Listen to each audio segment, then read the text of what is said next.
Jim, she's not in the bathroom. She left the club. Left without me? Why? What is the matter? Why didn't she tell me? Where has she gone? Is she okay? I still did not understand. Let's head to the end of the bar where there is some privacy. I followed Dee to the quieter corner near the end of the bar. Dee looked me in the eyes. Jim, Linda is deeply concerned about you and the children, but she is spending tonight with Mark.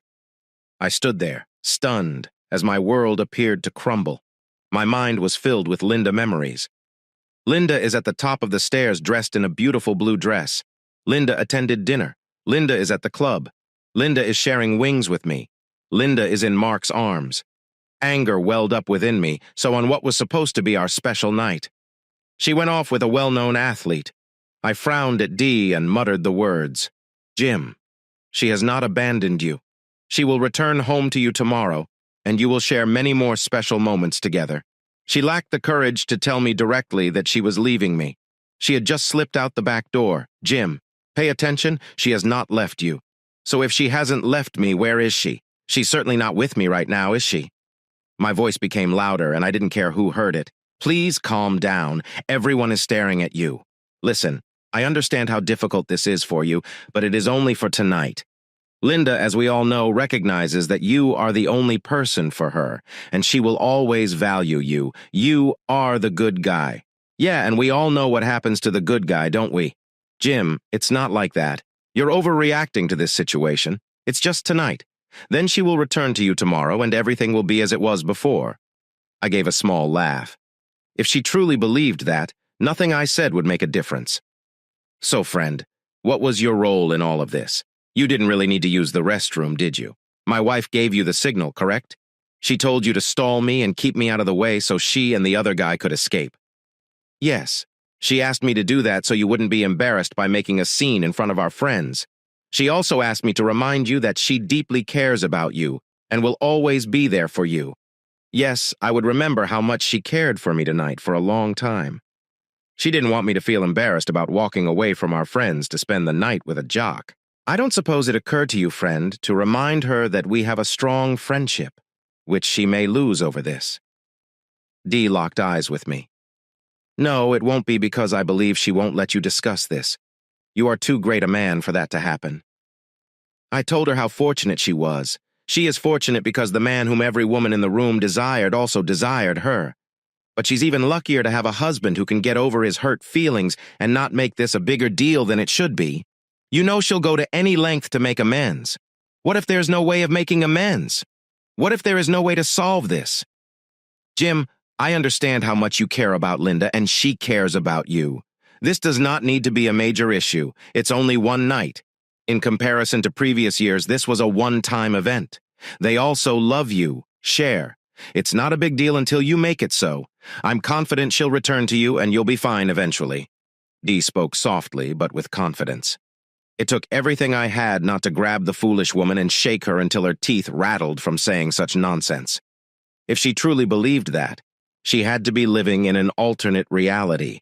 So if you had chosen Dave as your preferred, you would have done the same thing. Yes, I would. She threw her response in my direction. Does Dave know that? No, and he doesn't need to because I doubt it will ever happen, she whispered softly. Perhaps I should tell him. Jim, please don't. Do not think that way. I understand you're hurting, but that won't help. Please return to the table.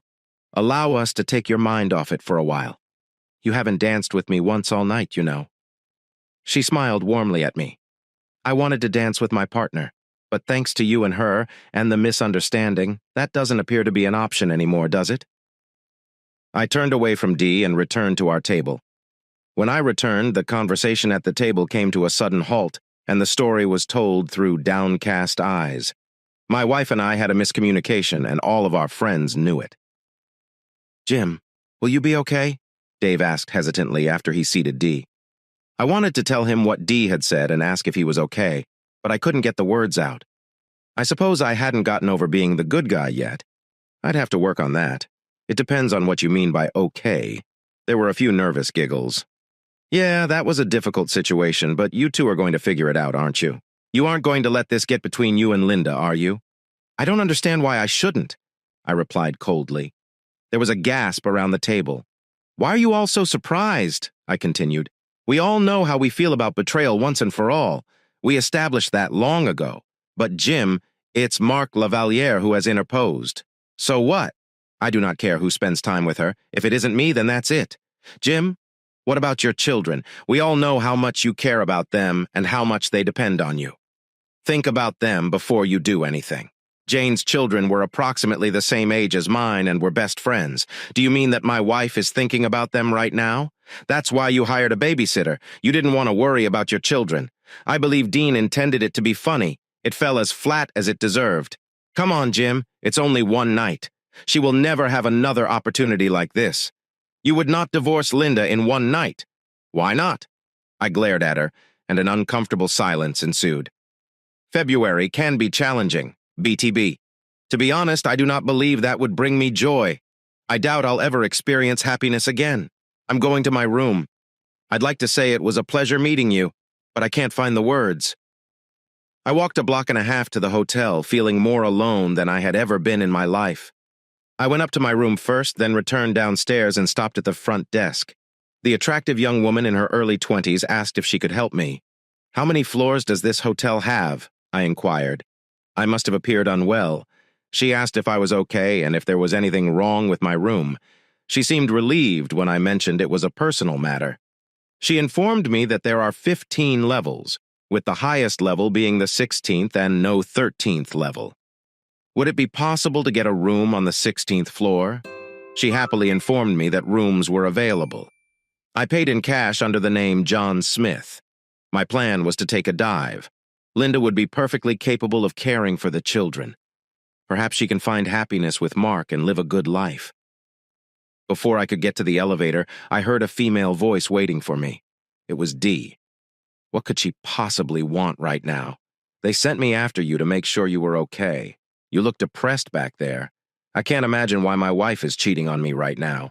My so-called friends think it's perfectly fine. I can only think of one way out. Tears streamed down my face. She got in the elevator with me. "Dave says you're acting like a baby and should get over it. But I need to keep an eye on you until Linda returns or she'll be upset. Are you heading home?" "I'm going to see my Aunt Tucker if you're curious," I said as we exited the elevator. In only a few steps. I reached the door, I swiped the card, opened it, and attempted to keep Dee outside. However, she managed to get her leg wedged in the door, so I let go. So what happens if she is a witness or even a key figure in an unexpected event? I walked over to the bed and arranged the lingerie Linda had left on the bed in our room. I believe it is meant to convey a message. It speaks volumes. Dee looked at me with concern in her eyes. "What exactly are you talking about, Jim? Hasn't your Aunt Tucker encountered something unexpected?" I studied her face as the color faded. "No, Jim, whatever you're thinking, just stop right now. Linda would not approve of any rash decisions. Just sleep on it, and everything will be fine tomorrow. You will see." As I approached the sliding door, I stated that each moment felt worse than the one before. In 5 minutes, I'll be a trembling puddle on the floor, lamenting my existence. I looked over the balcony railing. It is a long way down. I wondered if I'd die along the way. Dee grabbed my arm and shouted, "No, Jim, you can't do this. Please come back inside." She was pulling with all of her strength. "Anything? What about bringing my wife back right now? Can you do that?" "I did not think so. You are equally at fault as she is. So I despise you. I would love for you to join me this fall." "How about you? You know what?" I was furious. "Okay, I understand. What? I will do it if you agree to come inside." "Do what?" "I apologize. And it is my fault as well. I should have intervened, but I did not. If there is a way to fix this, I will take action. Dave, like you, needs to move on." I didn't notice her tears at first, but they continued to flow. "Put on that lingerie and give me your phone." She stripped down to her underwear and donned the attractive set intended for my wife. I took a picture with her phone and sent it to Dave and Linda with no accompanying message. "I will be back in a moment. Get comfortable on the bed." I left the room with her phone and walked down the hall. I called Dave and he answered quickly. He exclaimed, "Where are you?" I hesitated before responding. "Dave, this is Jim. I'm calling to let you know that Dee is secure. She's with me.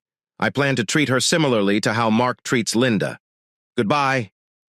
I ended the call to avoid giving him the opportunity to yell at me. I turned off her phone and re-entered the room. Dee's face turned pale when she learned of Dave's approval. She appeared nervous but agreed to begin. I sat beside her on the bed, attempting to create a relaxed atmosphere. Although Dee was not as beautiful as Linda, I concentrated on her beauty with a touch of imagination. I gently pulled on the string of her lovely underwear, complimenting her appearance. My goal was not for personal satisfaction, but to provide Dee with an extraordinary experience. I want to make the encounter exciting for her, hoping it will be the most memorable moment of her life. She gently traced the bulge in my pants. Wow. It's larger than I expected. I've always wanted to have this experience. I leaned in for a gentle, passionate kiss, resting my hand on her bra-covered chest. I soon removed her clothes. I started exploring her with my mouth, focusing on her intimate areas. She cried out with delight several times as my skilled tongue guided her to incredible heights. We spent the rest of the night actively participating in various positions. Dee was used to a smaller size than mine. She had several climaxes in each position. I couldn't keep track, but it would have been a challenge. I had 2 less satisfying orgasms. I asked about her interest in trying anal. To my surprise, she admitted she had never done it before. She also allowed me to explore her in that way. Dee experienced an intense climax with my member in her rear and my fingers stimulating her most sensitive area. I released my third and final load inside her. I can't imagine Linda having better sex than this. You're extraordinary. However, it's important to remember that I'm not Mark Lavalier. I couldn't deny Linda had been on my mind, but I knew I needed to move on.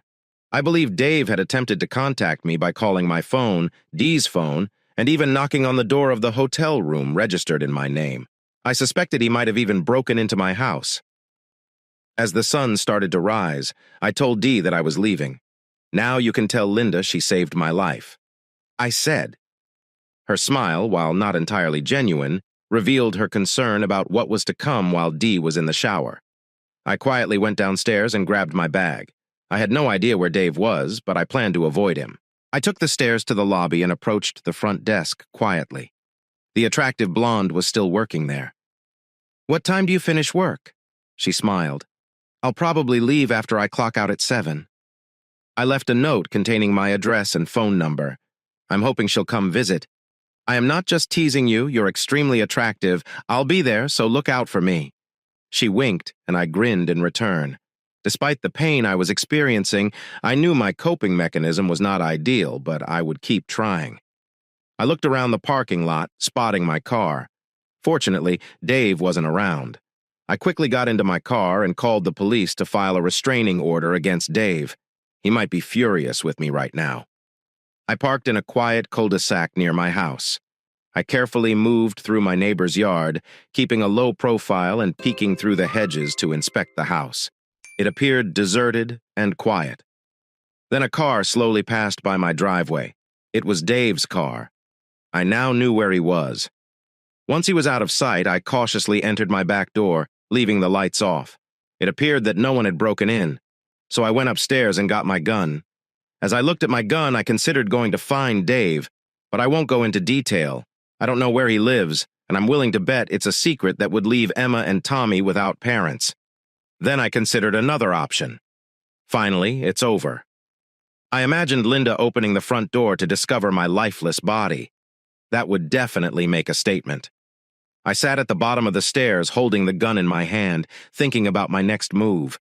I knew I could handle it, but what if she takes the children first? No. Maybe I can go out later and finish it somewhere. That has an impact. For example, at Morrison's rear entrance. For the time being, I just sat and tried not to think about anything. I wouldn't be occupying the master bedroom anymore, so I set up the pull-out sofa bed in the basement. This would be my new home until I leave this one.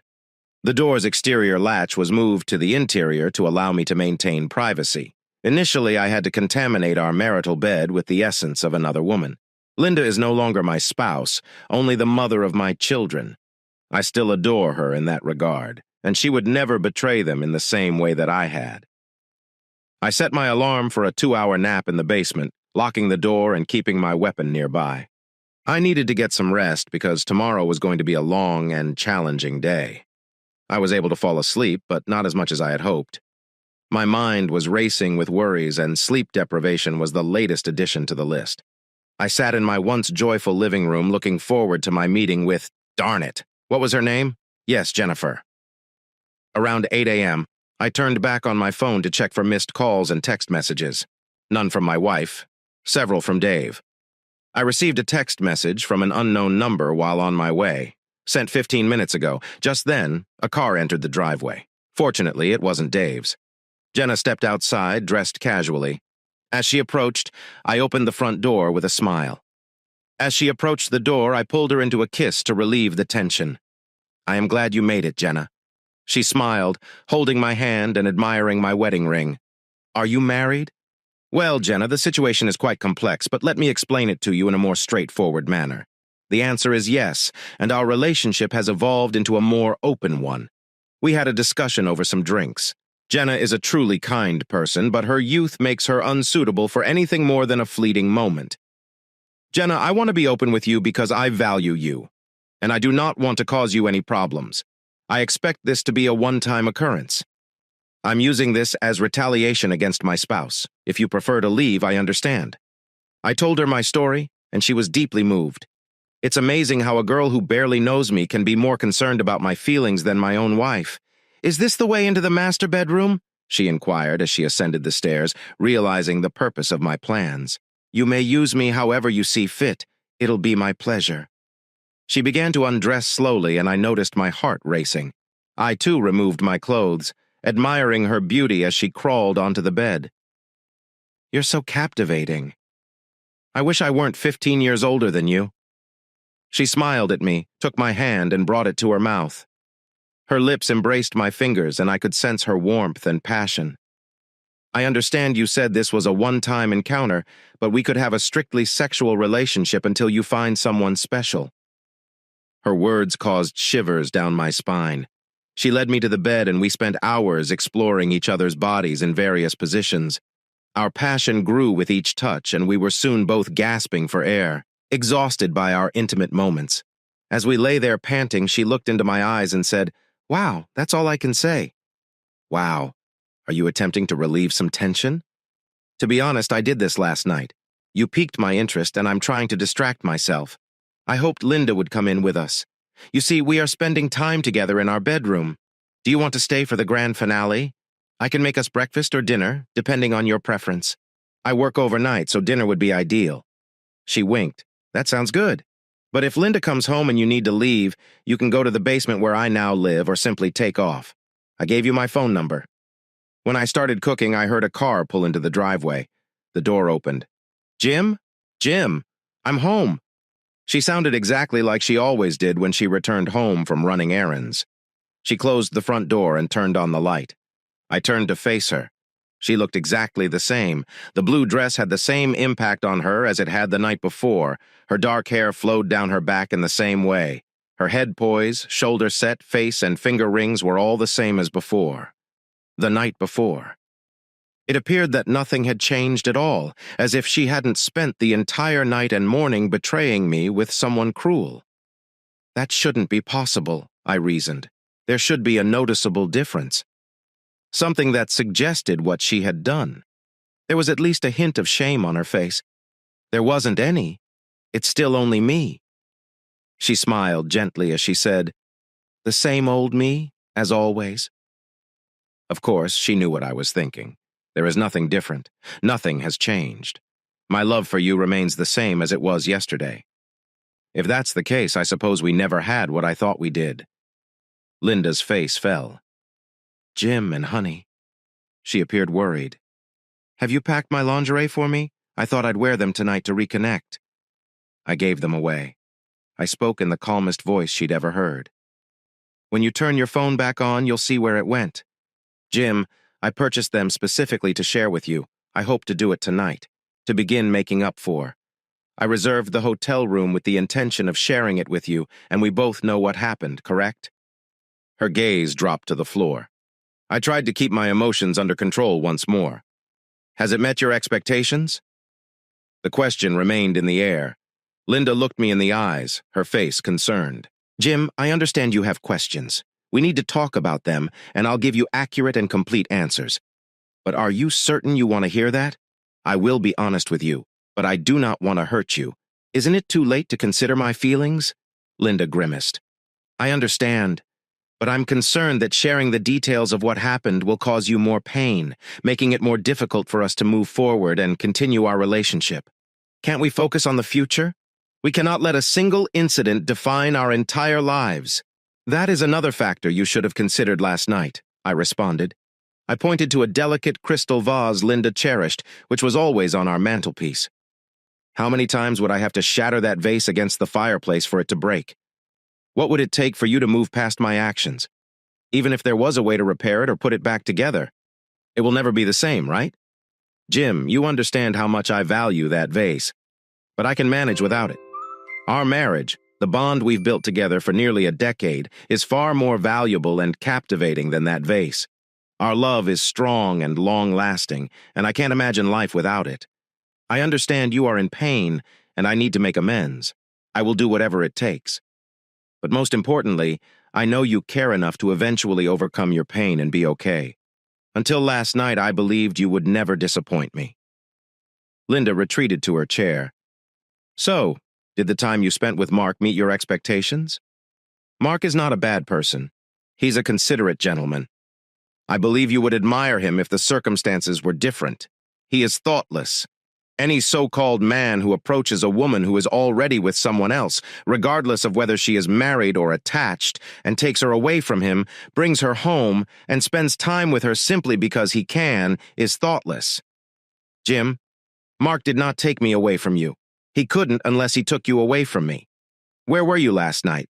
Okay, fair enough, he spent the night with me. But I'm with you now, and I will be with you for the rest of my life. Yeah. You're here with me now because Thoughtless got his way and he's done with you. No, you are wrong. I am here because I love you, because I am your wife. This is our shared home. Okay, so if someone had asked you to stay longer this afternoon for a more intimate moment, where would you be now? Linda at least had the decency to blush. Okay, you are correct about that, but Mark was always kind and respectful to me during my time with him, and I wish you didn't use that language. So my feelings haven't mattered to you since that man approached you last night, right? So why should mine matter to you right now? I stood up and confronted her with these words. She recoiled, scared. I sat back down and attempted to regain my composure. Okay, let's try this again. Was everything as you expected? Yes, it was everything and more. Her gaze was both sympathetic and determined as she looked directly at me. I hope one night was worth sacrificing our marriage and causing our children grief. I will file for divorce as soon as possible. Linda appeared shocked. No, you cannot do this. Our marriage is too strong. What about the children? How about Emma and Tommy? Don't you love them? Yes, I love them. You are fully aware of this. In fact, are you counting on it? Were they one of your fallback options? In case I was feeling as upset as I am right now. You never considered their well-being last night. Even now. Have you considered how and where they are? At noon, when we were supposed to pick them up hours earlier. Her eyes widened and welled with tears. Honey, I will go get them right away. I apologize for being late, Jim. I promise I will not use our children as bargaining chips. You will take a shower before picking them up. I had already showered before coming home. I would never. No, I do not. And I do not want Emma and Tommy to smell anything inappropriate on you. Linda appeared surprised by his outburst. Okay, Jim. I'll take another shower. I will do whatever it takes to get past this. Thank you, Jim. Think about Emma and Tommy. Consider how it may affect them. He snapped back at her. You mean like last night when you were thinking about what you were doing to them? No, you cannot say that. You can't hide behind them. She turned and cried as she climbed the stairs into the master bedroom. Whoa! What's happening here? I quickly turned to Jenna's side. I could barely hear her response, but I knew I needed to help her. Climbing the stairs quickly, I reached the bedroom door and called out, Jenna, come here! Jenna threw herself into my arms as Linda cried out in the distance. I told Jenna to take the dinner I prepared and go to the basement, locking the door behind her. I assured her that I would join her shortly as she covered her face with her hands and cried. Linda choked out a question. What's happening? Why is a naked girl in our bed? Why are the sheets soaking? She burst into loud sobs after waiting for her to calm down a little. She asked, "How could you cheat on me?" I knew she expected an answer, but I interpreted it as a rhetorical question. "Why is your gun in your waistband? Will you hurt us?" I explained that I was going to hurt both of us, but that thought quickly faded. I thought of Emma and Tommy. I absolutely adore them. I have to try to spare them any pain caused by you. Linda was shocked. "I had no idea this would hurt you so much. I'll do anything to get us back to where we were." "Wow, that was intense," I exclaimed, trying to remain calm. "I cannot believe we are actually going to do this," I said, trying to sound optimistic. "We can't return to the way things were before you made a major mistake. And now we have to ensure that this family stays together. So take a shower and go get the kids. And when you return, we can get to work on fixing things." She looked at me, tears in her eyes. "Our bedroom?" she asked, her voice trembling. "No, I'm currently moving to the guest room," I replied firmly as she exited the room. She whispered, "This is not over." I turned to Jenna, who was staring at me with wide eyes. "Did I do well?" she inquired, appearing nervous. I felt bad about putting her through that. "I'm sorry I did that," I said quietly. "I owe you one. I will make it up to you." I sent her up to find her mother. It was not the proper thing to do. I apologize. Jenna's face lit up with a smile. "So I did well?" Then she inquired, her eyes sparkling. I nodded. "Great, and I am glad you owe me. My reward is another outing together." I smiled for the first time since the previous night. "Listen, you are welcome to stay here, but the ex and I will most likely be discussing things for some time. As I previously stated, you have my phone number and I am always happy to talk to you." Jenna gave me a warm kiss before gathering her belongings and departing. I didn't want to see her leave, but it was for the best. I think I could easily become attached to her. Perhaps I should think carefully about that relationship. I don't want to hurt her or myself. Linda returned with Emma and Tommy, who eagerly jumped into my arms, making me feel loved again. It had been a long time since I had hugged them. Linda smiled, as if she expected the kids to help us get back on track. In my mind, there was a new standard. Linda and I agreed to talk after the kids went to bed. "So tell me about this girl." Linda spoke hesitantly. "Jenna is a nice girl who works at the hotel. I needed to be distracted and she wanted me to." Linda shakes her head. "I could never have imagined this. Ditto. It hurts a lot. I suppose I deserve that. I hadn't realized how painful it could be. But now we're even, and things can return to normal. No, normal is no more. This was not tit for that. This is how it will be from now on. You should turn your phone back on." I did when I left to pick up the kids. I'm a little puzzled. I have 20 missed calls and a ton of texts that I have yet to read. Why is Dave trying to contact me so urgently? I also have one text from you that I haven't looked at. I can't do this right now. When you left last night, my so-called friends tried to persuade me that I was unreasonable in wanting to divorce you after only one night. They're the same people who think cheating is a one-time offense. But since you were the one who cheated, it was fine. Dave even described me as a crybaby and told me to get over it. So I left the club and walked alone to my hotel. I booked a room on the 15th floor with a different name. I planned to jump off the building. Linda let out a loud gasp and began to cry. Thankfully, she found me just in time. She burst into the room and saw me about to jump. She grabbed me and begged me to stop. She claimed you would never forgive her, and it was her fault for encouraging you. I do not agree, however. I believe you had plenty of opportunities to stop, but chose to continue. I blame you. My lifeless body on the street would be the ultimate price. She started crying harder, saying, "No, no, no." But she did stop me. She said she'd do anything if I came back inside. I told her to put on the lingerie you purchased. She did what? I asked her to dance with me. She seems to have always wanted to. I told her I'd call Dave and ask if she could stay to talk. But I sent you and Dave a picture of her in her underwear and called to inform him that I was about to dance with Dee. Then I hung up.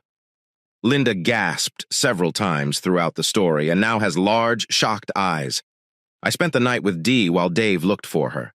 We had a wonderful time, and she even introduced me to a new experience. She said I was the best she'd ever had and couldn't imagine anything better. I did not have an answer for her. Linda was sobbing, and I could feel her pain and sorrow as someone I cared deeply about. I assured her that the gun was for protection. At first, it was a difficult decision. When I held it in my hands, I considered doing something drastic, like hurting both of you, the stubborn man and the carefree woman. But this would have left the children without their parents, and I couldn't stand the thought. So I let that idea go. Then I imagined you walking into the house and finding me gone, with only a single message left behind. At the very least, the children would have one mother who tried to protect them, albeit from a distance. I cannot believe this is happening. Have I pushed you this far? I assumed you'd eventually get over it. Dee said you'd be upset for a few days and then everything would return to normal. How do we fix this? It's too late. We can't go back. We're done. I attempted to move on with the help of therapy, but it only worked temporarily when I was with someone else. When I'm alone, I revert back to feeling upset and hating my life. She winced at my words. She appeared scared. So what happens now? I looked her in the eyes, determined. I will never look at her with loving eyes again. There are two choices. The first step is to move on and find someone new to raise our children with, risking being left behind by that person. The second option is my preference, but I doubt you will like it. We continue to be our children's loving parents, live in the same house, and treat each other with respect. We never have an intimate relationship again. Sleep in separate rooms while maintaining an open relationship in all other aspects until the children leave home. Then we parted ways. Oh my goodness, can this ever be fixed? What did I do? I really love you. I do not want to be with other men. I'd like to share a deep connection with you. You are my partner now and forever.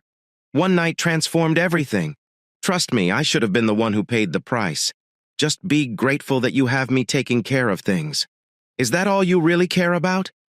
I spoke with a bitter tone in my voice.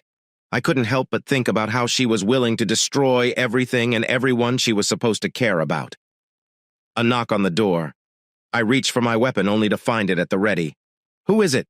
Officer Adams of Metro Police. I put away my weapon. You may enter, but be aware that I have a firearm nearby. Not a threat, just being upfront. Thank you for the heads up. He paused before opening the door. I'm here to let you know that David Govan's restraining order has been served. I told him about the gravity of violating the order, and he said he would leave you alone. The officer left, and I thanked him. Linda appeared on the verge of tears. You know, if he comes back, I will have to stop him. Linda's phone vibrated with a text message. She read it. Her face was filled with terror. Dave kicked me out. She's looking for somewhere to stay. This is getting out of control. Yesterday it appeared that our group of friends was falling apart. I would have held Linda. She was comforted with gentle strokes and reassuring words. Today she was alone and hurting. I pulled out my phone and called Heidi. If you want to stay with us, we have an extra room available. Linda was surprised to discover I was on the phone. What are you doing now? She can't come here. You just ended her marriage. You've just slept with her. Will you really turn your best friend away when she needs it the most? I figure that if she's here, I'll be able to have more fun when the kids are at school or later at night. You don't mind, right? It's only a temporary arrangement. Linda's hands shook as they approached her mouth and her eyes filled with tears. Her eyes were red and puffy. How did all of this happen in a single day? I can't continue like this. Don't worry, Linda. Things will improve over time. Linda thoughtfully set up a room for Dee in the unused bedroom upstairs. That evening, we slept in different beds, which was unusual for us. It was unsettling to be separated from Dee, given how much I valued her presence in my life. It felt like I was separating myself from a treasured aspect of my life. We informed our kids that Dee would be staying with us temporarily. We also stated that we would not be sharing the same room during this time. We did not give a specific reason because they did not inquire further. Linda and I continued to carry out our parental responsibilities during breakfast. Although it was difficult to show limited physical affection while knowing it was only for appearances, I believe Linda found it more difficult. I went to work knowing that Linda and Dee had a lot to work out in their friendship. Linda now had someone to lean on, someone who could listen and understand. In my ideal scenario, they would be able to support each other during this difficult time. The two would come to regret their encounter with a difficult person. If they were true best friends, I believe Dee would never share intimate moments with me again. At work, I received a message from Dave that contradicted the court order. Despite this, I wasn't particularly concerned about the messages in the text. He explained that he now understands why I was so upset about Linda's affair. He had never experienced that level of heartache before. Dave and I had similar thoughts about ending his or our lives. But in the end, he opted for a straightforward divorce. He admitted that he still resents me, but vowed not to contact me again. The next Saturday, I had a date with Gina. We had a lovely dinner and danced together. Some people looked at me strangely because I had a 20-year-old girlfriend. We got home late and went into my basement bedroom. Linda must have already gone to bed. Gina was full of energy, so we spent the night doing fun activities. She shouted her excitement several times.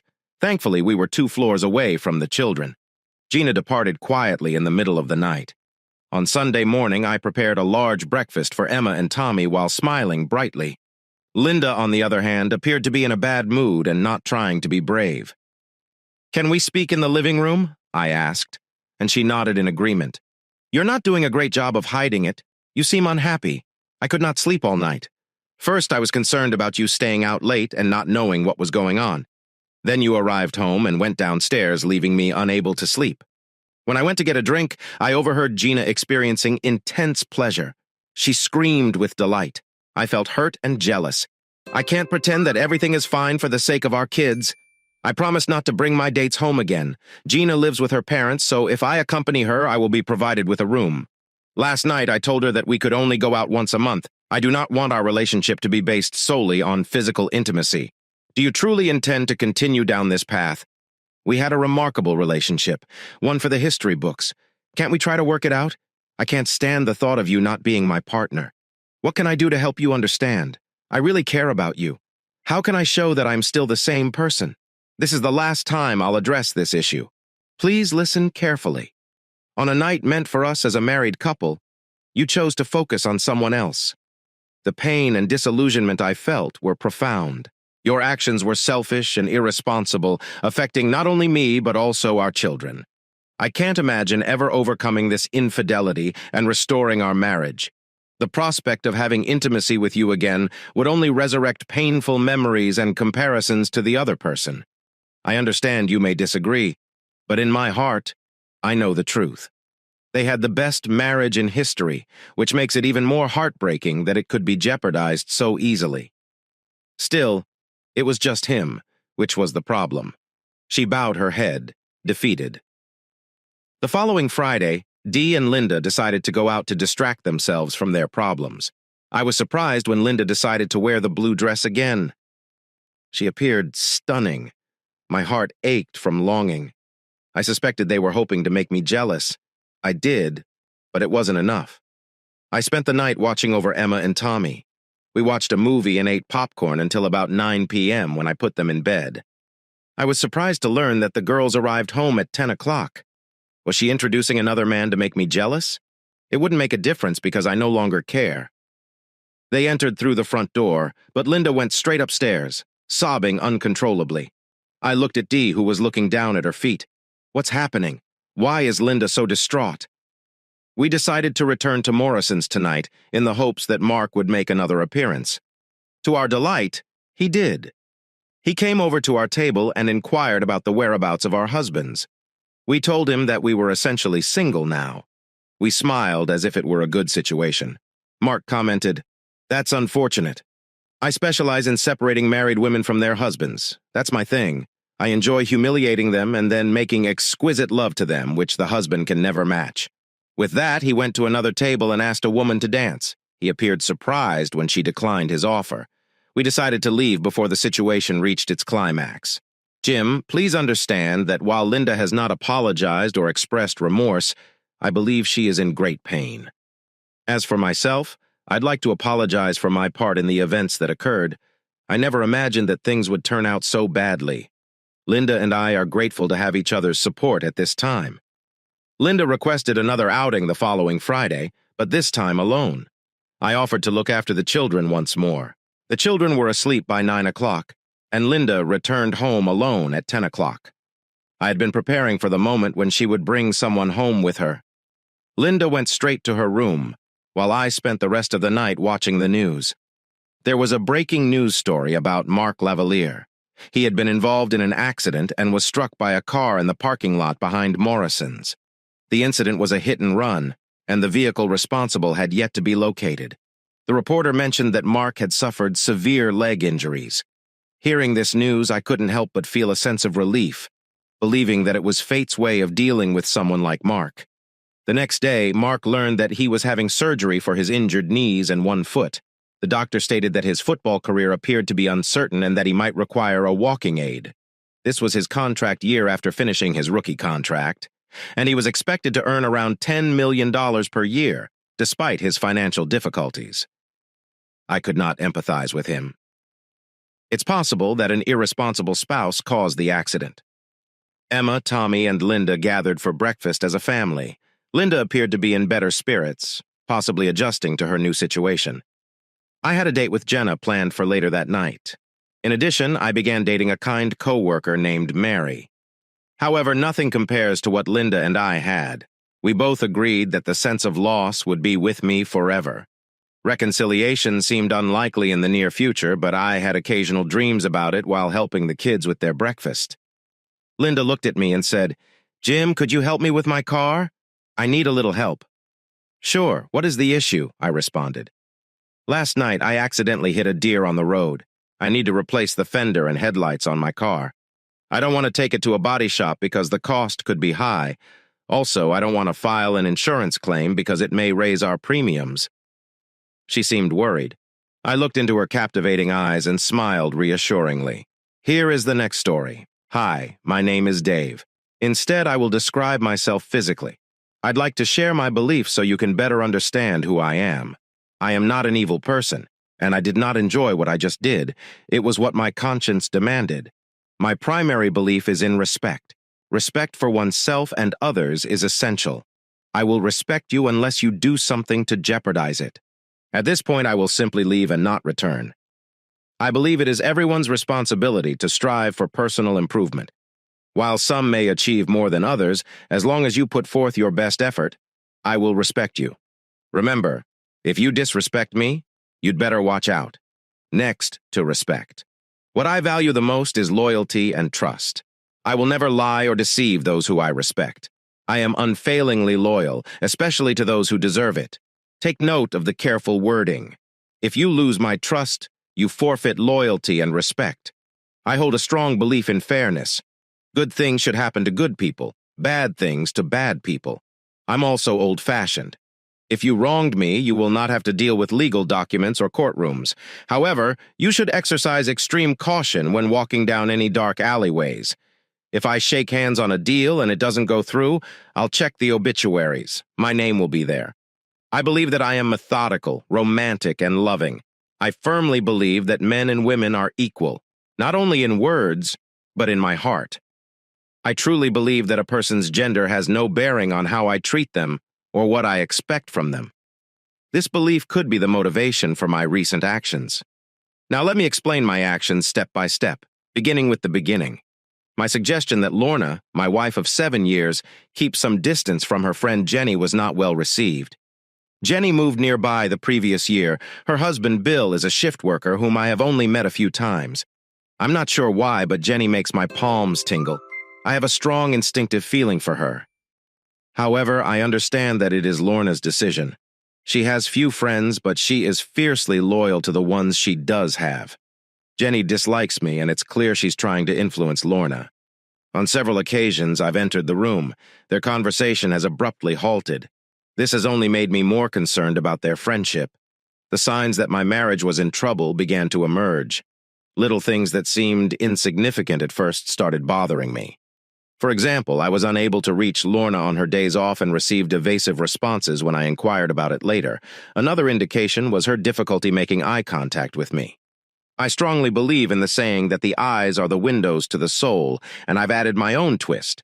Sunglasses are the blinds. The biggest clue was our decreased intimacy, which went from at least twice a week to nothing overnight, with no intimacy in the previous 4 weeks. It was strange that on several occasions when I attempted to initiate affection, she appeared to agree but then changed her mind. It was as if a barrier had formed in her eyes, causing her to shut down emotionally. I asked repeatedly about the problem, but she insisted there was none. Frustrated, I suggested that you consider counseling. Lorna just turned away and started crying. After she finished, it appeared that she wanted to share something, but the barrier rose again. The most perplexing aspect of her behavior was its complete contradiction to a woman attempting to conceive her first child, unless an unwelcome thought entered my mind. What if she stopped considering me as a sperm donor and instead tested other men? This would explain why she wasn't as sexually frustrated as I was and why she was pulling away from me. However, guilt does not justify her actions. We had only tried for 2 months before she gave up. If she wasn't going to reveal her secret meetings, I'd have to find another way to catch her. Lorna managed our family finances, giving her more free time. I didn't want any unexpected expenses to show up on our statements, so I had to be cautious and keep any surveillance costs reasonable. So that's what I did. I paid cash for 2 small voice recorders that connected to a base station. A solid start. I figured if they didn't pick up anything, I could always try a GPS monitor later. I placed 1 recorder in the kitchen to capture that room from the living area. The second one went into our bedroom. I hid the receiver in the ceiling space, knowing Lorna would not go there because she is afraid of spiders. The only relevant conversation that the recorders captured about a week later perplexed me. Lorna did not appear to be cheating on me, but I was still unsure of her intentions. Lorna's recorded conversation took place in the kitchen during one of her days off. So, Lorna, what do you think about that? I do not know, Jenny. It was extremely hot. But are you certain Bill enjoys it? He didn't look like it. As I previously stated, he doesn't particularly enjoy what I do at the time, but he knows he'll be treated to at least a week of mind-blowing sex. The only time I've seen him upset was when I misjudged the timing and got my period that night. Bill missed out and sulked for the entire week. I still don't understand how you can respect Bill for putting up with all of that. Jen. Today was relatively calm. You should see what we normally do. I didn't want to embarrass Bill too much today because it was only your second time watching. The thrill I get when I see Bill tied in his chair with his little, in its cage and give him his choice for the day is indescribable. What are the options? It changes every time. The best one was when I told him that he would be able to taste the meats and products and choose whether he wanted them secondhand or directly from the source. Which one did he buy secondhand? Of course, he isn't disrespectful. After I finished cooking, I gently moved Bill's chair and sat in his lap. Wow, girl, I think I laughed 3 times in 5 minutes that time. I'll ask Bill if we can do something like that the next time you come. Oh, I need to leave. Bill is still occupied. The bedroom recording began slightly later with a faint buzzing noise and 2 excited giggles indicating that whatever happened had piqued Lorna's interest, and her toy received plenty of attention. Lorna had clearly witnessed something captivating between Jenny and Bill, but I couldn't quite understand everything. The only word that seemed to fit the conversation was no. Surely no one would tolerate that, right? Am I a little naive? The meat reference completely eluded me. I was also unsure where this was all going. I chose to wait and see. I only had to wait until next week for the next installment. Once again, it was my wife's day off, and the action occurred in the kitchen. Wow, that was intense. You remember when you told Bill to stay still while that guy rubbed his well? Yeah. I asked Bill if I could do the second-hand or straight-from-the-source thing again, but he declined. He only agreed to have me there because he believes he will get a chance with me later. No, that will not happen. Please don't deflate his bubble. If you do, your time with him will be up. Okay. How was your last week with Bill? It was fantastic as usual. After I left, I untied him and he looked after me as he always did. We then spent the remainder of the day in bed.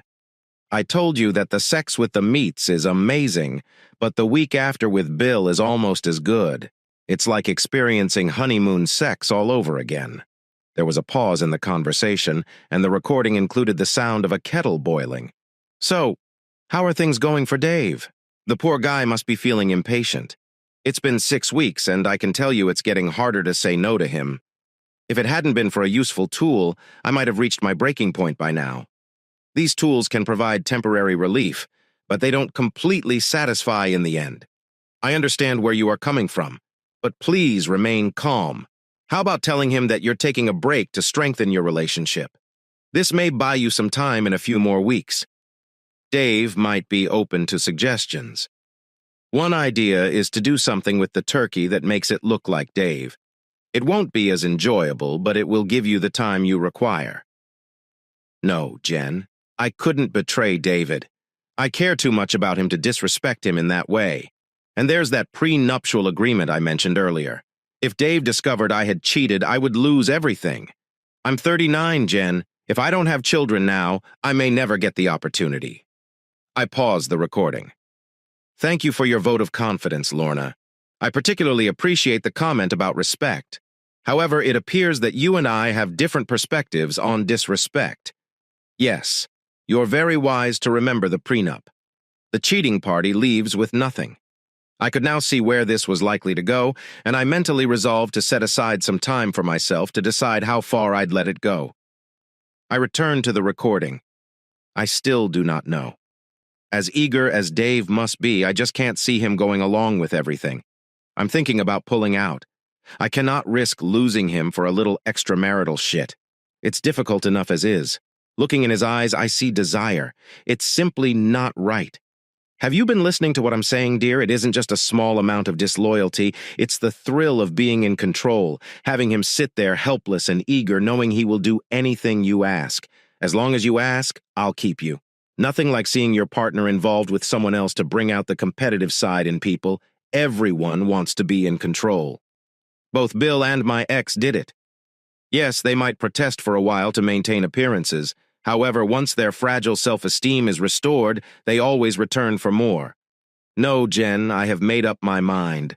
I do not want to jeopardize our future happiness. It is not worth it. Dave brought up counseling again this week. What's the challenge? Lorna, there is no challenge. Give him time to improve your chances. Then reveal it. You are not deceiving. Therefore, he has no reason to leave.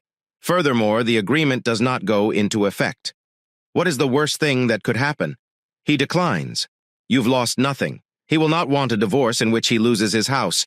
Half of the money must be paid to you as alimony, so there is no challenge, and you can have exciting moments for as long as you want. I tell you, friend, you simply cannot lose. Okay, Jennifer, I'll consider it. So make a decision soon or your waiting days will be over. The vibrator was given another session that afternoon. I was growing weary of the situation. It was time to take action. I wasn't sure how I'd react when their little act unfolded. I was becoming increasingly convinced that it would. Jenny was offering Lorna an opportunity that no ordinary man could match. At first, I thought the concept was completely alien to my tastes, but upon further reflection, I realized I had never given it much thought before. Perhaps watching Lorna get close in front of me would be entertaining. It was time to seek a resolution. When Lorna joined me in bed, I expressed my wish, but received the expected rejection. Lorna, have you ever heard about marital rights? No. What are they? These are a husband's rights to be intimate with his wife. So I'm asserting my right to decline. I mentioned contemplative earlier. After a moment, I added, if you continue to refuse me without providing a reason, will you allow me to seek satisfaction within our marriage? There was a sudden exclamation from the other side of the bed. No, absolutely not. You will not receive anything outside these walls. I should be able to meet your needs. Lorna suddenly realized the absurdity of her own statements. Her expression was a mix of pain, irritation, and bewilderment. She quickly exited the bed and left the room. I must speak with Jenny. I left her alone and went into the living room, where I could hear mumbling from the kitchen phone area. She tiptoed back into the bedroom. Half an hour later, I assumed I had fallen asleep. She sat down beside me gently. I gave her 5 minutes to calm down. Lorna, I'm not sure what Jenny is telling you, but can't you see how this is causing problems in our relationship? She is my friend. Well, Lorna, I strongly advise you to speak with her and ensure she is not causing further problems in our marriage. I'm not sure what she's saying, but it's obvious it's not good for us.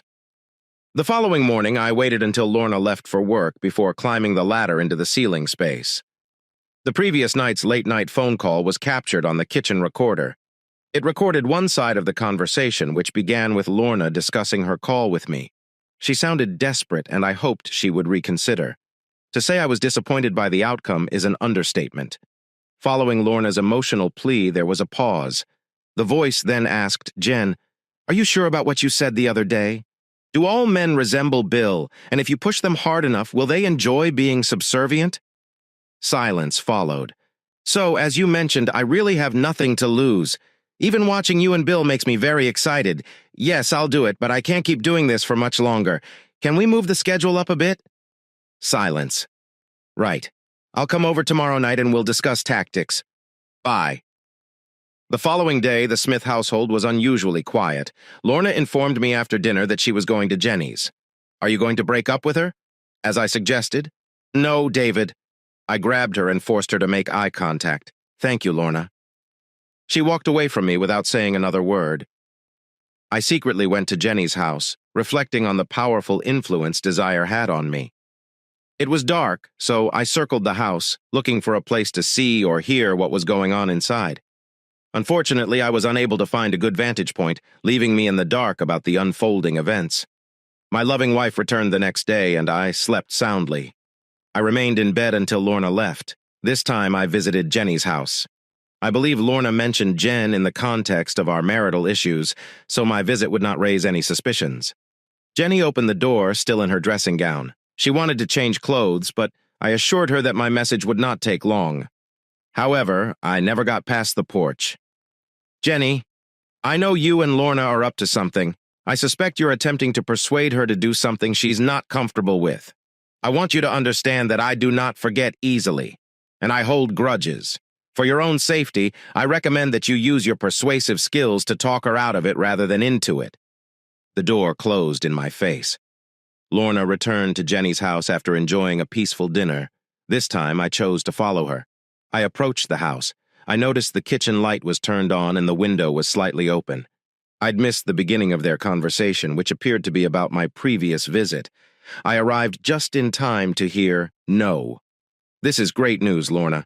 I believe this demonstrates that he believes I am attempting to lead you astray. That means when you give your speech, he'll be off balance. Plus, he'll be so relieved that you won't cheat on him that he'll be eager to take our advice." Someone accidentally knocked over a small potted plant to avoid answering some awkward questions. They quickly exited the room.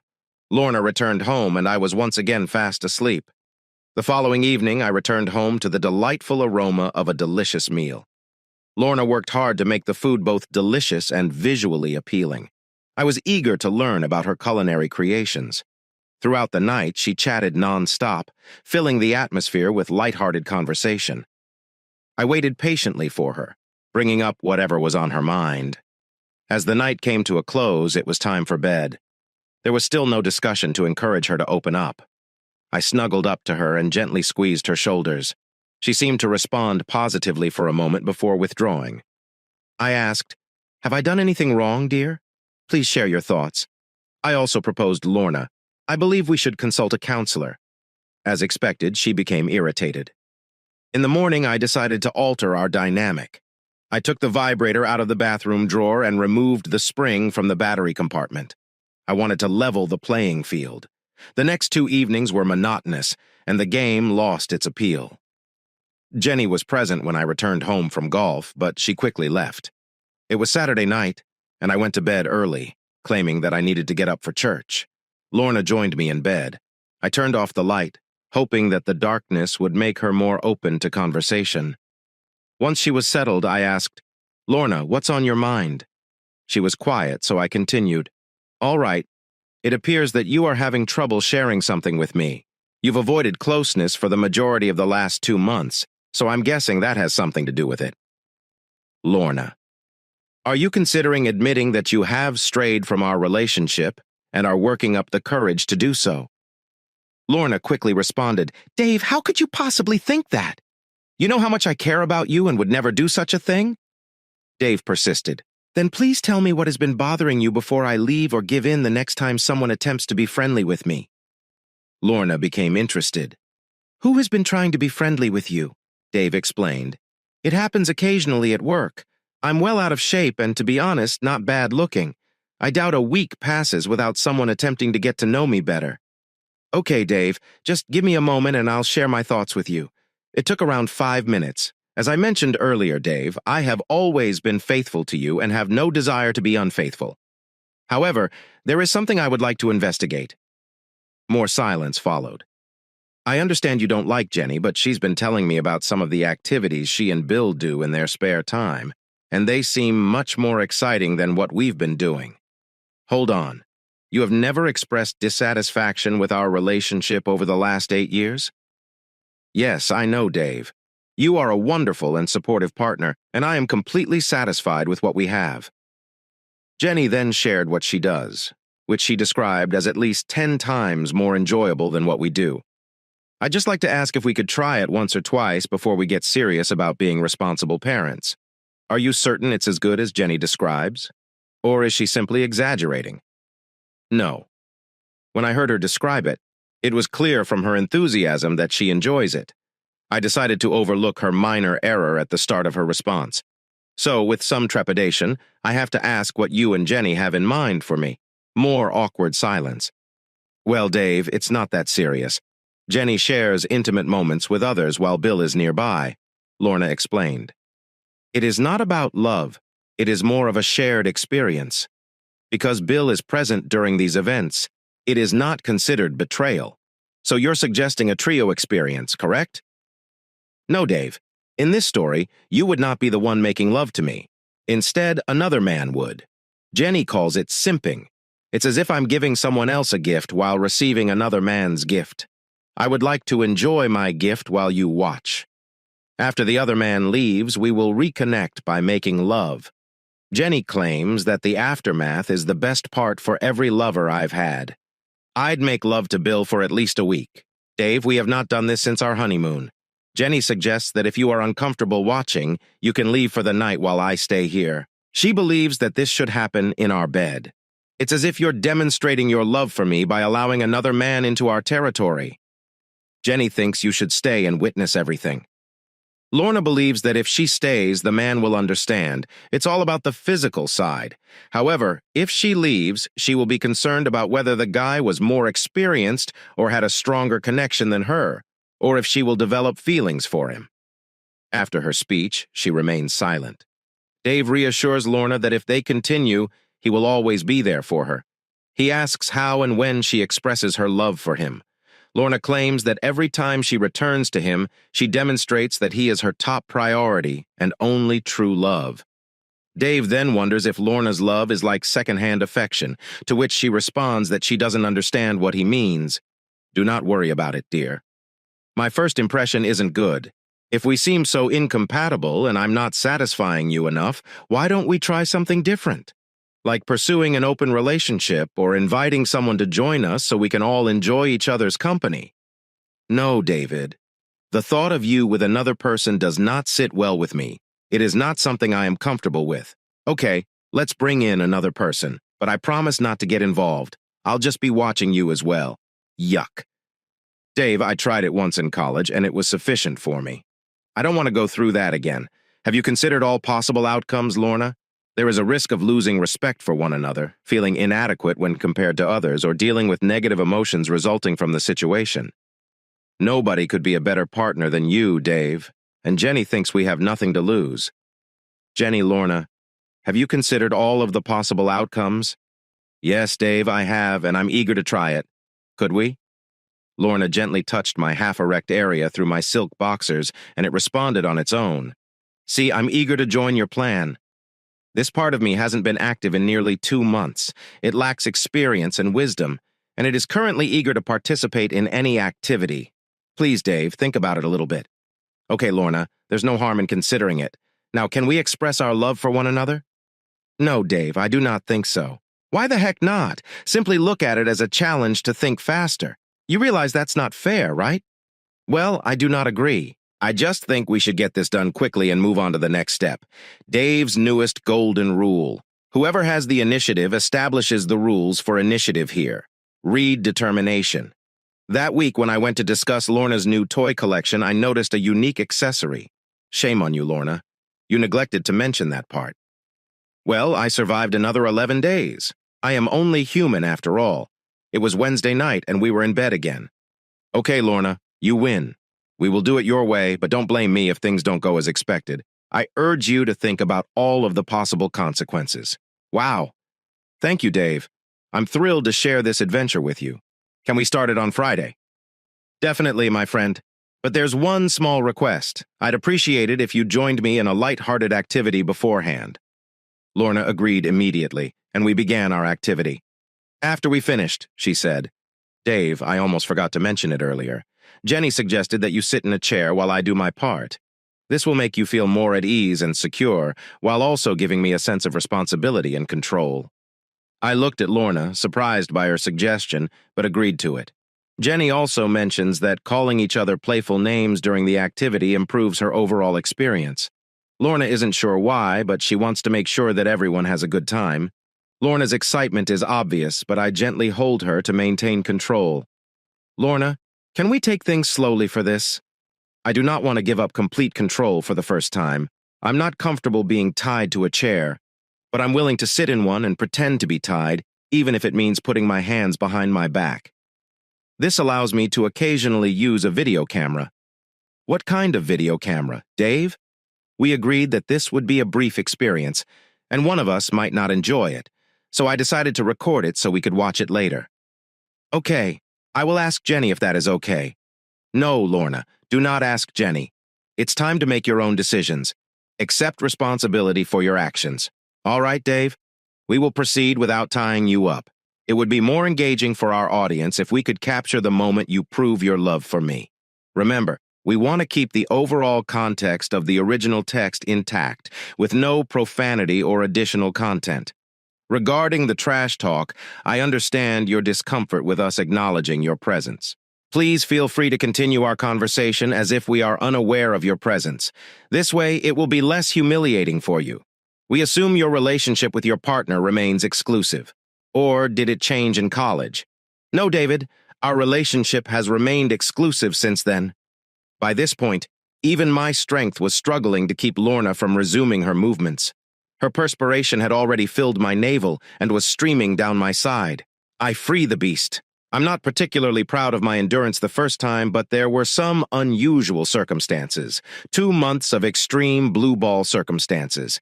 In my defense, Lorna reached her climax before I did. Go! Teamwork. The second and third were more impressive and worth bragging about. I was exhausted the following day. When I returned home the next night, we had a visitor. Jenny. She looked as proud as if she had just given birth to triplets.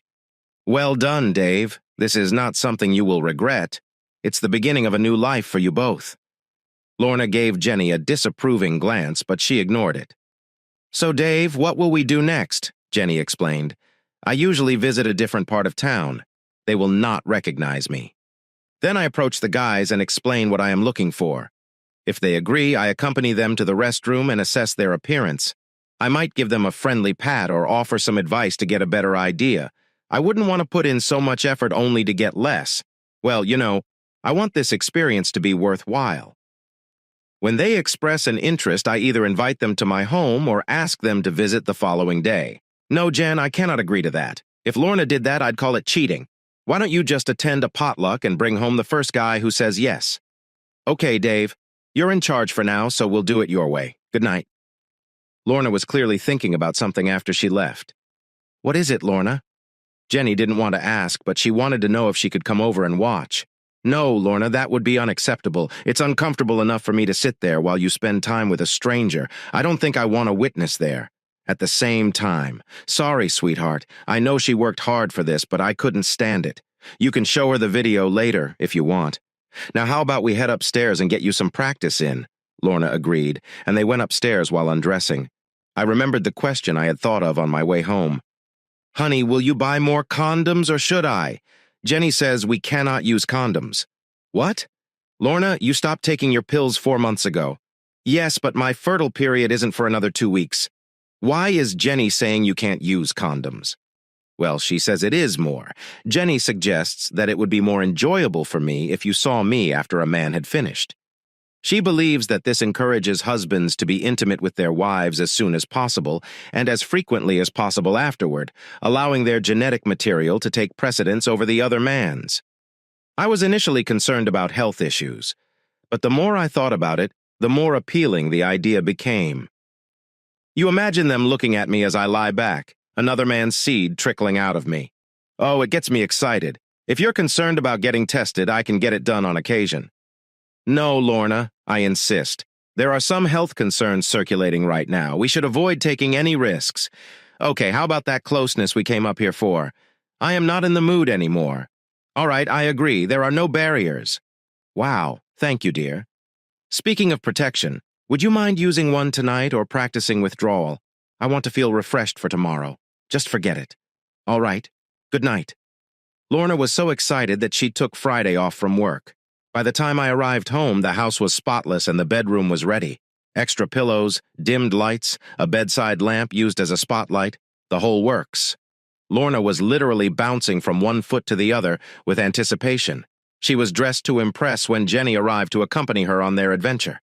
I reminded them that, given the travel time, I expected them back in an hour and a half. As the minutes passed, Lorna returned home after an hour and a half, accompanied by her chosen friend. In the meantime, I kept myself busy, which made the wait seem longer than it was. I even checked to make sure the clock was still working properly. Jenny was nowhere to be found when I met Jeremy, a handsome but slightly anxious man who appeared to be about 10 years younger than Lorna and me. When I told him I was fine with the situation, he became more relaxed and eagerly anticipated Lorna's fantasy. Jeremy nodded as I explained the guidelines, assuring him that I posed no real threat, even though I was only pretending to be bound to the chair. I told Jeremy that Lorna thought the encounter would be more enjoyable if they both belittled me during their conversation. I hoped he understood my request that they treat me as if I were not present. When I turned on the video camera and asked Jeremy if he wanted to be recorded, he agreed. He caught me off guard when he asked if he could get a copy of the movie. Lorna was shifting from one foot to the other, making a subtle rubbing motion with her toned legs.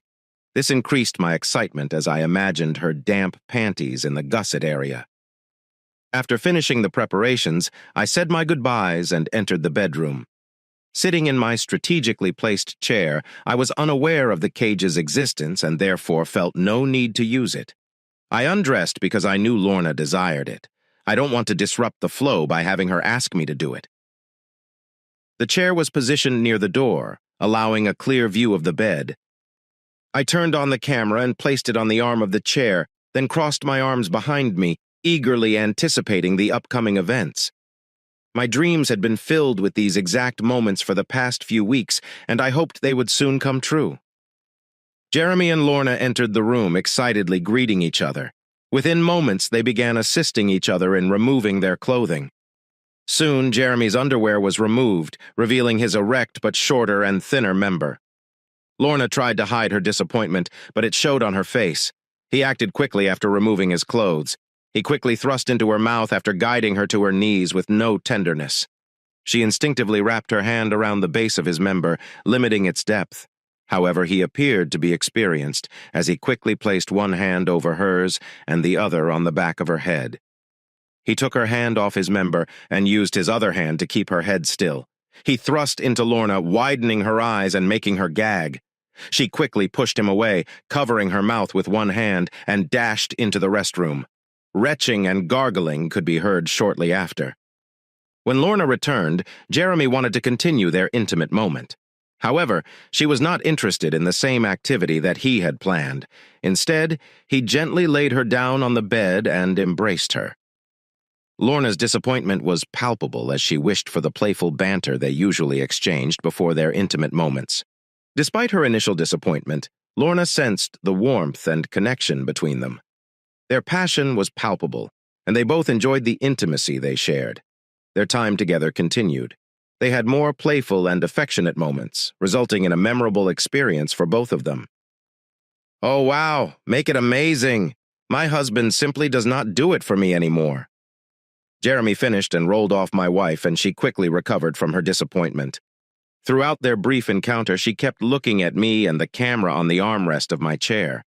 I couldn't help but wonder if her performance was intended for me or the camera, which flashed red. She sighed in relief as she rolled onto her side. Reaching for the bedside cabinet and opening the top drawer, she took out a small bottle of lubricant. "Use it, my love," she whispered. "Take my last virginity." Jeremy, known for his incredible endurance, was clearly regaining his erection. He took the tube from her hand and began applying the lubricant to his arousal, while Lorna positioned herself on her stomach, knees tucked under and raised her bottom. Her gaze turned to me. Her eyes were a mix of desire and something unfamiliar, but her lust was clear. There was also an unknown emotion. One thing was clear. This was her moment of triumph. If I hadn't realized it before, I do now. She nearly giggled as she spoke excitedly about celebrating our love and connection. You can thank my husband for proposing this idea. I would not have considered it if he hadn't mentioned it the other day. Come on, partner. Let us explore a one-of-a-kind moment that my husband has yet to experience. Jeremy carefully placed Lorna's delicate band on her finger before gently entering her. Lorna, overcome with emotion, forgot about her acting and burst into tears. Jeremy, either misinterpreting her cries for excitement or simply motivated by passion, continued his energetic movements. Lorna attempted to push him away, but her limited strength and awkward position made it difficult. Eventually, she gave in to his persistent actions. After reviewing the video footage, Lorna appeared to be looking at the narrator with desperate eyes. The narrator had fled, unable to bear the scene. Lorna begged for help. "Dave, this is too much." I was standing outside the bedroom door, trying to block out her anguish and hoping it would stop. Deep down, I knew I needed to support my partner. The only way I could bear the agony was to tell myself she hadn't been my partner for weeks. I waited for the right moment. It appeared that Jeremy was on the verge of his second peak. I had changed back into my work suit while I was out of the room, as per my mental script. I hurried back into the room and dashed to her side of the bed. Just as Jeremy reached his second peak, I yelled, "Lorna, what's going on?" in my best Russell Crowe voice. "Who is this? Get out of my house, jerk!" Following my words, a comedy of errors unfolded as confirmed in the video. Jeremy's expression quickly shifted from happiness to confusion. Then fear sets in. He untangled himself from my wife and leaped out of bed, grabbing his clothes. He nearly broke the sound barrier as he left the room. Lorna's temporary relief turned to confusion. Torn between needing to be in two places at once, I followed Jeremy. Before leaving, I snapped at Lorna. "Just stay here, you dishonest person." As I approached him, he was already downstairs, quickly changing into his clothes. His eyes remained filled with apprehension. I watched him finish dressing and then leisurely walked over to him. I gently placed one hand around his neck and guided him against the wall. I made sure he could still breathe comfortably. He looked up at me, his fear replaced by dread, and one hand restrained him. I opened his wallet with one hand and declared his name and address aloud. Once I had his full attention, I whispered, "Do you remember this young man? Maintain your distance from married women. I could have punished you, but I will be lenient at some point. Lorna might ask you to testify in court. Your story will be that you met her at a social event. You accompanied her back here and were caught in the act when her husband unexpectedly arrived. He asked you to leave. Remember that he only had to try 3 times to get it right. I am not a harsh man, so I will suspend your sentence for 7 years. But if you say anything else during that time, I guarantee you will regret it. It will be a lasting consequence." I let him leave, and to my surprise, he didn't leave immediately. I shook his hand and said, "Jeremy, it has been a pleasure doing business with you." His puzzled expression was amusing as he created another sonic boom, this time hitting the front door. Soon after, I heard tires screeching down the road. I walked casually back up the stairs to the bedroom. Lorna hadn't moved, still lying on the bed, a small stain on the top sheet from her wide-open legs. If I had been as aroused by humiliation as she appeared to be, my erection could have been powerful enough to knock down baby seals. However, I felt as limp as overcooked pasta in light of our 8-year relationship. I felt I owed her an explanation. "For the record, dear, do you realize that not once in the last 2 days have you asked for my opinion on your little plan? If you had, I hope I would have been honest enough to tell you that just thinking about it made me disappointed and upset. I know Jenny told you that this was a great idea because you would be able to embarrass me later, being verbally humiliated and emotionally damaged. Lorna, which of us has been humiliated?" I watched her face turn stunned as my words sank in. Tears formed in her eyes. I said nothing for a few minutes while she processed what had happened. Her face eventually settled back into a confused expression. What has all this been about, Dave? So, dear heart, when I realized our marriage was beyond repair, I pretended to agree with your plan to make me feel betrayed, despite the fact that you deserved nothing from our marriage. I had to find a way to make it appear that you had broken your vows and trigger the infidelity clause in our prenuptial agreement. It took me 3 days to realize I didn't have to do anything. All I had to do was execute your plan and use my camera to capture the moment. I was hoping you'd go too far and make the video as bad as possible. The unexpected throat action was an added bonus. I was considering your offer to not be present tonight, but I decided to see how you would try to destroy me with such zeal. This experience has strengthened my resolve to leave you with nothing and no chance of changing my mind. You understand how easily I can be swayed. Lorna's gaze shifted back and forth between me and the camera. She finally understood the significance. However, I was caught off guard when she grabbed the camera by the strap and dashed to the restroom. I heard the toilet flush shortly after, and I was certain that the innocent SIM card was on its way to the sewerage plant. I checked my pocket to ensure that I still had the SIM card I had removed earlier. The one with the studs had permission to film when the bathroom door opened. I couldn't see Lorna's face. I concentrated on removing the concealed camera from the bookshelf. The camera had been carefully positioned. The ideal view showed the entire bed without exposing the chair or the entrance. I pondered the recent events. Had the performers ever communicated directly with the person in the humiliation chair? Perhaps on 2 occasions, I considered how 2 parts of the soundtrack might be affected. I was wondering when the batteries would run out. I hope no one digs deeper and discovers that it is connected to the power outlet. Lorna finally gave up after seeing me pick up the second camera. I felt a need to defend myself. For the record, Lorna, I truly believe I treated you with the utmost respect and love until you began to plan against me under Jenny's direction. I would have been delighted to raise our children and live a happy life together. I'm not sure when you made a wrong turn, but you did, without question. A piece of advice for your future relationship. If you're going to conspire with a friend, don't do it in front of a $249.95 listening device. I picked up the envelope from the same shelf as the camera and handed it to Lorna. She unintentionally lifted the flap and removed the divorce papers. After observing her gaze linger on the pages for a moment, I gently interrupted her thoughts. Indeed, Lorna, our relationship is nearing its end.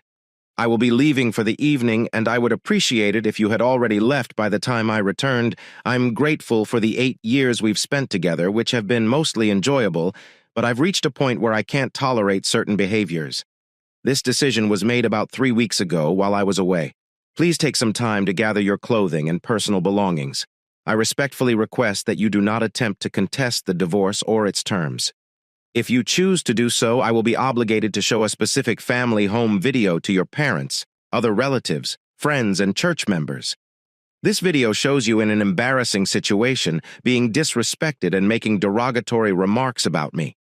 Please understand that Jeremy will not be supporting you in court. His primary concern is his personal safety. Lorna did not look well, and I had to lean in to hear her whisper, but we had already decorated the nursery. A part of me broke down when I heard that comment. How self-centered had she become, given that my hopes for a happy family in the near future had been dashed? Perhaps you should listen to your next spouse when he advises you to choose your friends more carefully. Give my regards to Jenny. I definitely will. With that, I left the room, descended the stairs, and walked out the front door thinking, note to self, the next spouse should be saner and smarter. I could have just said no.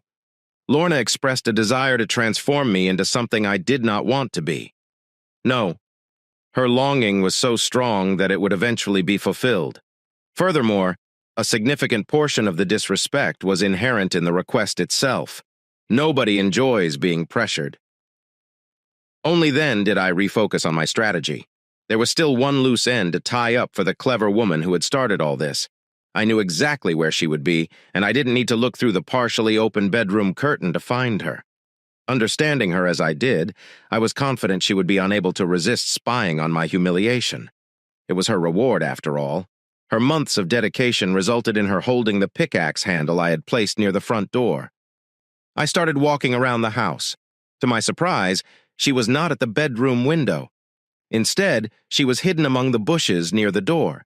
She was clearly waiting for me to leave so she could collect Lorna's remnants. I looked at her, and she noticed the tool in my hands. She understood the implications of her impending predicament.